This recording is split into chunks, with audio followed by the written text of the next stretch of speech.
Second part. ठीक है, तो देखिए इसमें बहुत सारी साइट्स है हमारे पास में।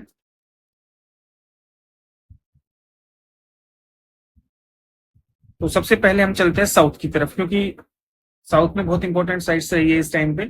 तो सबसे पहले देखते हैं जो ये तमिलनाडु के अंदर है अपनी पहली साइट, यहाँ पे मैंने मेंशन करा है, और ये जगह है कन्याकुमारी। ठीक है, तो ये जगह कौन सी है? कन्याकुमारी। मुझे लग रहा है पेन का फॉन्ट थोड़ा ठीक नहीं है, उससे बारीक वाला ले रखा है, फिर तो कोई दिक्कत होनी नहीं चाहिए।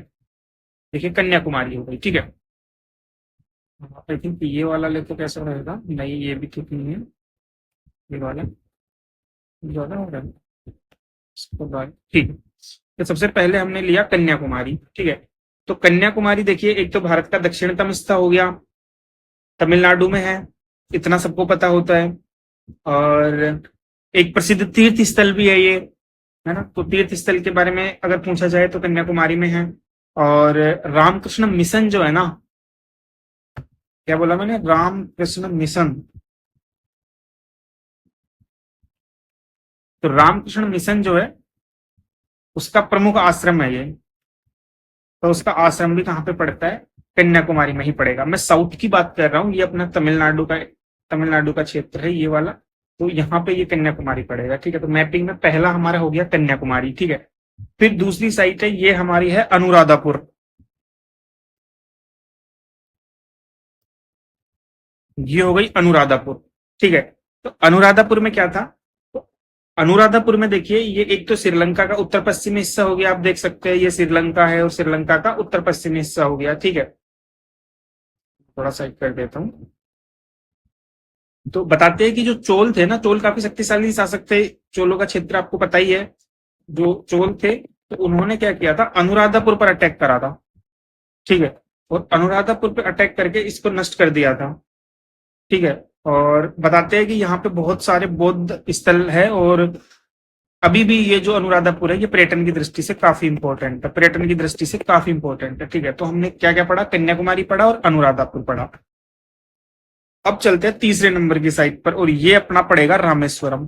तो रामेश्वरम भी कहाँ पड़ता है? रामेश्वरम भी कहाँ पड़ता है? तमिलनाडु में ही पड़ता है। ठीक है, तो रामेश्वरम के बारे में जान रहे हैं, इसको बोलते हैं दक्षिण की काशी। ठीक है, तो क्या बोलते हैं रामेश्वरम को? दक्षिण की काशी। तो रामेश्वरम नाम आते ही दिमाग में क्या आना चाहिए कि भाई दक्षिण की काशी आ गई।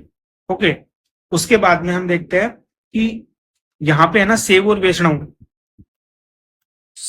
वैष्णव दोनों का संगम है एक तरीके से। दोनों की खूब मान्यता है यहाँ पर। और यहाँ पे रामनाथ स्वामी है, उनका भी मंदिर है। और रामनाथ स्वामी जो है उनका मंदिर, अब मैंने बताया कि यहाँ पे चोल काफी एक्टिव थे, तो चोलों ने बनवाया था रामनाथ स्वामी का मंदिर भी। और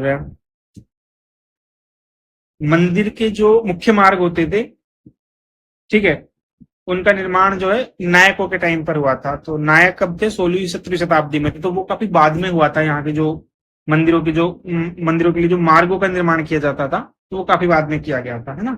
और जो मलिक काफूर थे, तो हम पहले भी बात कर चुके हैं कि अलाउद्दीन खिलजी मदुरई तक अटैक करा था, मतलब एकदम दक्षिणतम पॉइंट तक आ गया था वो, है ना। तो यहाँ भी मलिक काफूर आया था और उसने रामेश्वरम में क्या किया था? मस्जिद बनवाई थी। तो रामेश्वरम में मस्जिद किसने बनवाई थी? मस्जिद मलिक काफूर ने। मलिक काफूर। ठीक है, तो याद रहेगा, इसमें किसी को कोई दिक्कत होनी नहीं चाहिए। तो अब एक बार इनको मिटा देते हैं, उसके बाद में हम लोग अपना शुरू करेंगे फिर से। तो 3 साइट्स हमने पढ़ ली है। कौन कौन सी पढ़ी हमने? तो आप एक बार रिकॉल करके देख लीजिए उसको। हम फिर से आते हैं यहाँ पे। ठीक है, अब आते हैं हम 4 नंबर साइट पर। फिर है मदुरई। ये अपनी 4 नंबर साइट है और ये है मदुरई। ठीक है, तो मदुरई की हम बात कर चुके हैं। मदुरई, देखिए मदुरई के नीचे कन्याकुमारी था और साइड में यहाँ पे रामेश्वरम था, ये आपको ध्यान रखना है। अनुराधापुर नीचे रह गई, अब मदुरई पे आते हैं। तो मदुरई जो है ये भी आपका स्टेट बताने की तो जरूरत नहीं है, मदुरई अपने आप में एक जिला है, ये मैं पहले आपको बता चुका हूँ। और संगम काल में मदुरई जो है पांड्य की राजधानी थी, इतनी बात हमारी हो गई थी। और ये मोतियों के लिए फेमस थी, और वस्त्र निर्माण मतलब रेशम के लिए भी ये काफी फेमस थी, है ना। शिक्षा का केंद्र था। तो मदुरई के बारे में हम बात पहले कर चुके हैं, तो मुझे नहीं लगता इतनी ज्यादा बताने की जरूरत है, लेकिन फिर भी आप जान लीजिए मोती के लिए प्रसिद्ध थी, पांड्यों की राजधानी थी, शिक्षा का केंद्र था और सूती वस्त्र के लिए काफी फेमस थी, ये बोला है कौटिल्य ने। ठीक है, कौटिल्य ने कहा है कि ये सूती वस्त्र के लिए काफी फेमस था। ठीक है, तो इसमें किसी को कोई दिक्कत नहीं होनी चाहिए। और सीधी सी बात है, देखिए एकदम यहाँ पर है, तो यूनान और रोम के यात्रियों के साथ भी जो इनके संबंध बनेंगे, है ना, तो व्यापारिक संबंध थे उनसे इनके। तो 4 नंबर हम पढ़ चुके हैं आराम से, इसमें किसी को कोई परेशानी नहीं होनी चाहिए। अब आते हैं मैपिंग के नंबर 5 पे। ठीक है, तो मैपिंग का जो 5 नंबर है वो अपना पड़ेगा केरला में। ठीक है, और ये जगह है मुजरिस। कौन सी जगह है ये? मुजरिस। 5 नंबर ये वाला एरिया मुजरिस का। ठीक है, तो मुजरिस में देखिए क्या क्या स्पेशल था। तो मुजरिस आप देख सकते हैं जो केरल है उसके कौन से हिस्से में पड़ रहा है? दक्षिण पश्चिम में पड़ रहा है लगभग। और दो वो आप देखते हैं, जो हम हिस्ट्री पढ़ते हैं तो प्लिनी और टोलमी उन्होंने इस क्षेत्र का काफी अच्छे से विवरण किया है और कहा है कि एक व्यापारिक नगर था। तो मुजरिस के बारे में पूछा जाए तो मुजरिस क्या था? व्यापारिक नगर, व्यापारिक नगर। मुजरिस के साथ में कई बार उरेयूर और मदुरई का नाम भी आता है। तो मदुरई तो आप समझ जाएंगे कि पांड्यों की राजधानी थी। ठीक है, और उरेयूर है उसके बारे में भी आप जान जाएंगे कि चोलों के टाइम पे काफी अच्छा वो नगर था। और मुजरिस है ये व्यापारिक नगर है। ठीक है, और यहाँ से क्या है ना, जो अदन का क्षेत्र है, अदन की खाड़ी आपने पढ़ी होगी, तो अदन के लिए यहाँ से सीधा व्यापारिक मार्ग जाता था। और अभी अब अगर फिलहाल की बात करें तो ये केरल के एर्नाकुलम में पड़ता है। एर्नाकुलम, एर्नाकुलम। ठीक है, क्योंकि साउथ में इसी टाइप के नाम है। एक नाम और है जिसको हम बोलते हैं एर्नाकुलम, तो ये यहाँ पे अराकोनम है। तो अराकोनम कहाँ पड़ता है? अराकोनम एक और जगह है, वो अलग है। अराकोनम यहाँ पे मैं रह के आया था लगभग 1 साल, तो ये चेन्नई में पड़ता है। ठीक है, ये चेन्नई में पड़ता है। और ये जो है, जब मैं जॉब में था तो मैं यहाँ पे था एर्नाकुलम में, हमारी ट्रेनिंग यहीं पे हुई थी एर्नाकुलम में, अराकोनम में। ठीक है, तो ये ध्यान रखना है। मुजरिस कहाँ पे है? एर्नाकुलम में है। अराकोनम इधर पड़ेगा और एर्नाकुलम यहाँ पड़ेगा, दोनों में डिफरेंट है, आप समझिए। मुजरिस व्यापारिक नगर हो गया, ये हमने देख लिया। अब हम आते हैं 6 नंबर पर।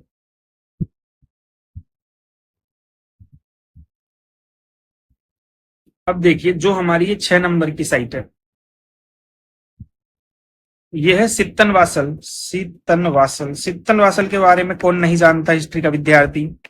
सित्तनवासल तो तमिलनाडु के कौन से जिले में है ये? पुट्टुकोई, पुडुकोट्टई, पुडुकोट्टई। जिला कौन सा है? पुडुकोट्टई, पुडुकोट्टई, पुडुकोट्टई, पुडुकोट्टई। तो सितनवासल कौन से जिले में है? पुडुकोट्टई जिले में। ठीक है, इसके बाद में हम देखते हैं कि जैन धर्म से संबंधित यहाँ पे बहुत सारी गुफाएं मिली है। तो कौन सा स्थल है ये? जैनियों का है, जैन धर्म से संबंध रखता है, बहुत सारी गुफाएं मिली है यहाँ पे।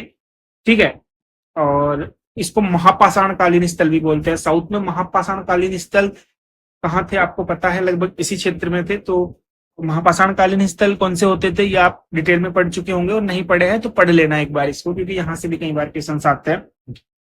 और महापाषाण काल की एक दो विशेषताएं थी, जैसे यहाँ पे कब्रें बनाई जाती थी, है ना। जैसे कि अब कब्रें भी बहुत प्रकार की थी, क्योंकि जैसे अपने जो ये स्तूप वगैरह का जो कॉन्सेप्ट आया ना, ये यहीं से आया था। पहले महापाषाण काल में क्या होता था, जैसे किसी की डेड मतलब डेथ हो गई तो क्या होता था, लोग पत्थरों से वहां पे घर सा बना देते थे। ठीक है, और उसके ऊपर से उसको ढक देते थे। तो ये यहाँ की एक बहुत मतलब प्रमुख विशेषता थी। तो आप देख सकते हैं यहाँ पे बहुत सारे सेल मंदिर भी मिले हैं, मतलब शिलाओं के चित्र, वो शिलाओं के मंदिर। ठीक है, और यहाँ पर अजंता शैली में जो है, इस ये जो सित्तनवासल में जो चित्र बने हुए हैं ना, यहीं से फिर वो जो अजंता में चित्र बने हैं ना, इसी टाइप के थे। ठीक है, तो ये थोड़ा सा ध्यान रखना है। और मैं सित्तनवासल को भी यहाँ से हटा देता हूँ, हम लोग सित्तनवासल भी पढ़ चुके हैं। अब आते हैं हम 7 नंबर पे।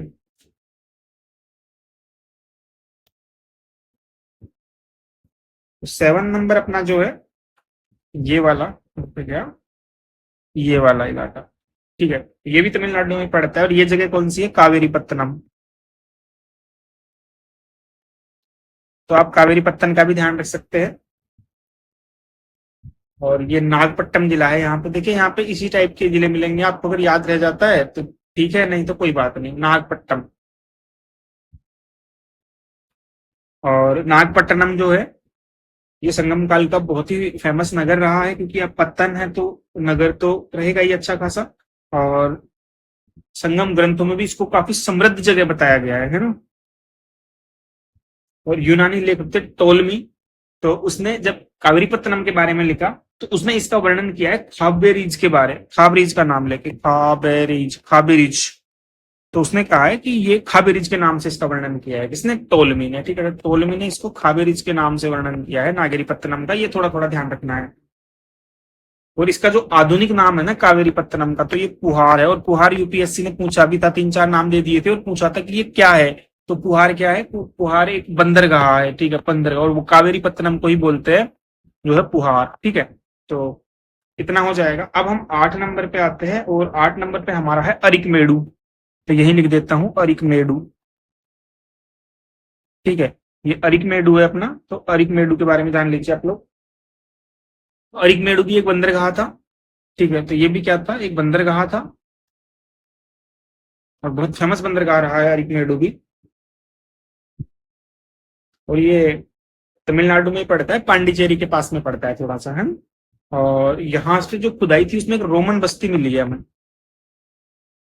ये क्वेश्चन भी कई बार पूछा जाता है कि रोमन बस्ती कहाँ से मिली है, तो अरिकमेडु से मिली है, ठीक है। तो प्रीलिम्स के लिहाज से हो जाएगा ये कि रोमन बस्ती कहाँ मिली है, और मैपिंग के हिसाब से अपना अरिकमेडु हमें लोकेशन पता रहनी चाहिए। और अरिकमेडु कहाँ पे पड़ता है, मलाया, चीन, ये जो थे, मलाया हो गया, चीन हो गया, दक्षिण एशिया के जो देश हो गए, इनके साथ में क्या था, अरिकमेडु से व्यापारिक संबंध होते थे भारत के, ठीक है। और यहाँ पे बहुत सारी रोमन बस्तियां मिली है, इस पे हम बात कर चुके हैं। तो इस तरीके से हमने तमिलनाडु की जितनी भी साइट्स थी, मतलब मौर्योत्तर काल की, लगभग लगभग कंप्लीट कर ली है, ठीक है। अब चलते हैं हम लोग आंध्र प्रदेश की तरफ, ठीक है। आंध्र प्रदेश में आ जाते हैं। ये इंडिया का मैप है पूरा, आप एक बार फिर से देख लीजिए इसको, ये इंडिया है। और आपको किसी प्रकार का कंफ्यूजन नहीं होना चाहिए, ये आंध्र प्रदेश में आ रहे हैं हम लोग, ये आंध्र प्रदेश हो गया, ठीक है।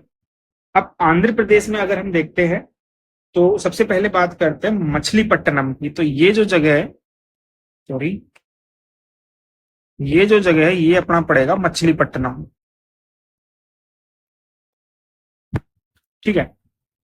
और मछलीपट्टनम जो है, अब ये पत्तन भी बोलते हैं इसको, वो प्रोनाउंसिएशन का फर्क पड़ता है, ठीक है। तो ये पत्तनम या पट्टनम, आप कुछ भी बोल दो इसको। तो ये आंध्र प्रदेश में ही पड़ेगा। इस वैसे राज्य लिखने की जरूरत है नहीं यहाँ पे, ठीक है। और ये भी एक बहुत फेमस बंदरगाह रहा है। और यहाँ पर जो कृष्णा जिला है आंध्र प्रदेश का, कृष्णा जिला, तो उसका प्रशासनिक मुख्यालय है, उसका प्रशासनिक मुख्यालय भी है। तो इतना इंपॉर्टेंट ये लग नहीं रहा, बस लोकेशन के हिसाब से आपको पता होना चाहिए। मछलीपट्टनम यहाँ है, आंध्र प्रदेश में पड़ता है। और अब सीधी सी बात है, कोई जिला होगा तो एक अच्छा सा शहर होगा, वहीं पे उसका मुख्यालय होता है, तो इसमें तो इतना ज्यादा सोचने वाली बात है नहीं, ठीक है। कृष्णा जिले में पड़ता है ये। अब आते हैं हम लोग 10 नंबर, अपना अगली साइट है। तो ये साइट कौन सी है, देखिए। तो ये साइट है अपनी काकीनाडा, काकीनाडा। काकीनाडा भी पत्तन था, बंदरगाह है ये, ठीक है। और काकीनाडा जो है ना, इसको सेज का दर्जा प्राप्त है, सेज। आपने सेज के बारे में पढ़ा होगा इकोनॉमिक्स के अंदर, ठीक है। और गोदावरी जिले का मुख्यालय है यहाँ पे, गोदावरी जिला है, गोदावरी जिला। तो उसका जो प्रशासनिक मुख्यालय है वो यहीं पे है, ठीक है। तो यहाँ तक किसी को कोई दिक्कत नहीं होनी चाहिए। हमने पढ़ा मछलीपट्टनम, काकीनाडा, और अब 11 नंबर पे एक और है विशाखापत्तनम। तो ये भी पत्तनम आ रहा है, मतलब पत्तन है। तो ये 11 नंबर यहाँ पे हो जाएगा, विशाखापत्तनम, ठीक है। तीनों पोर्ट पास पास में है, तो आपको जब पढ़ना है तो नीचे से ऊपर का क्रम ध्यान रखना है, ठीक है। तो इसको बोलते हैं कि ये पूर्वी भारत का रत्न था, पूर्वी भारत का रत्न बोलते हैं इसको, ठीक है। जैसे उपाधियां होती थी ना, उपनाम दिए जाते थे कई क्षेत्रों को, तो उपनाम था इसका, ठीक है, पूर्वी भारत का रत्न। और सिटी ऑफ डेस्टिनी भी बोलते थे इसको, city of destiny, city of destiny, city of destiny और पूर्वी भारत का रत्न दोनों बोला जाता था विशाखापत्तनम को, तो ये ध्यान रखना है। और इसके बाद में हम लोग सीधे सीधे आपको ले चलते हैं आंध्र प्रदेश के ऊपर, क्या है, उड़ीसा। तो उड़ीसा की सैर करते हैं, ठीक है। ये अपना उड़ीसा हो गया। और उड़ीसा में आप ये देख सकते हैं, तो उड़ीसा में हमने क्या लिखा है, 12 और 13 नंबर है हमारा, है ना। तो ये उड़ीसा का कोणार्क हो गया। तो मुझे नहीं लगता कोणार्क के बारे में आपको ज्यादा बताने की जरूरत है, क्योंकि हम पहले बता चुके हैं कि यहाँ पे सूर्य मंदिर था। और जो सूर्य मंदिर है उसका जो निर्माण करवाया था वो गंगवंश के राजा थे, नरसिंह देव प्रथम, तो उसने करवाया था, ठीक है। और कब करवाया था, वो 13वीं शताब्दी में करवाया था, ठीक है। और सूर्य मंदिर को काला पैगोडा के नाम से भी जाना जाता है, आपको ये ध्यान रखना है। और मंदिर निर्माण में ना काले पत्थरों का प्रयोग हुआ है। तो कोणार्क के बारे में इतनी बातें बहुत है। और 13 है हमारा पारादीप। तो पारादीप भी उड़ीसा में ही पड़ता है, पारादीप। ये क्या है, बंदरगाह है। और वर्तमान में ओडिशा राज्य के जगत सिंहपुर जिले में है, ओडिशा के जगत सिंह, जगत सिंह कस्बा, नॉट इम्पोर्टेंट। जगत सिंह जिला है ये, सॉरी, कस्बा क्या।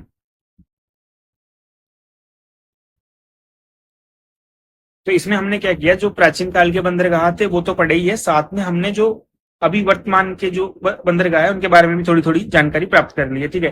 तो मौर्योत्तर काल के बारे में जो बंदरगाह वगैरह थे उनके बारे में अच्छे से हमने पता कर लिया है, ठीक है। तो अब किसी को दिक्कत नहीं होनी चाहिए। मुजरिस भी बंदरगाह था, आप पे ध्यान होना चाहिए। तो मौर्योत्तर काल का ये सेकंड पार्ट भी हमारा कंप्लीट होता है।